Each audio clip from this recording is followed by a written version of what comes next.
La pâte à choux, une recette vraiment, tu peux voir, inratable. C'est simplement du liquide, un peu de beurre, de la farine, dans lequel on va faire un empois d'amidon, quelque chose un petit peu épais. On va incorporer les œufs. Tu vas voir, miracle, ça souffle.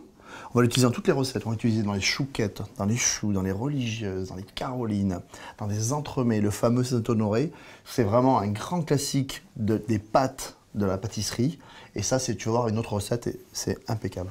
Tu vas commencer par chauffer l'eau, le beurre. On l'a mis en petits morceaux. Pourquoi?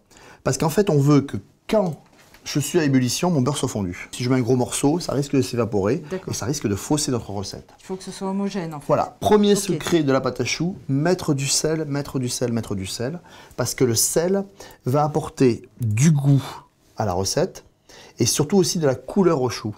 On est à ébullition, on a vraiment une très belle ébullition et tu vois, le beurre est parfaitement fondu et on met toute la farine d'un coup.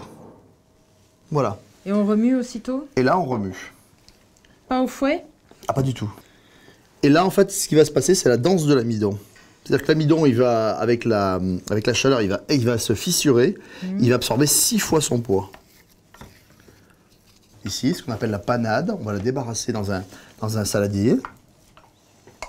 Une panade. Et on va incorporer les œufs un par un, et on va voir ce que ça donne. Plutôt progressivement, on va les battre légèrement comme ça, et c'est parti. Alors, c'est pas si facile que ça parce que c'est de l'eau qui doit rentrer dans cet empois d'amidon. Ce qu'il faut, c'est fractionner. Tu casses ta masse, tu vois, tu as une masse d'empois d'amidon. Tu la fractionnes, et en fait, comme ça, quand tu vas tourner, tu auras beaucoup plus d'exposition et ça va beaucoup mieux absorber, beaucoup plus facilement. Donc on n'hésite pas à la découper. On va rajouter les œufs progressivement, on va mettre 3-4 œufs, on va voir ce que ça donne. Et surtout, on ne va pas trop en mettre. Parce que si tu mets trop d'œufs, ben ça va être une pâte trop liquide. Il vaut mieux une pâte à choux un petit peu trop épaisse que trop liquide. D'accord. Voilà, c'est impeccable. Hein. Quand on prend une masse ici, on regarde, il faut que ça tombe comme ça.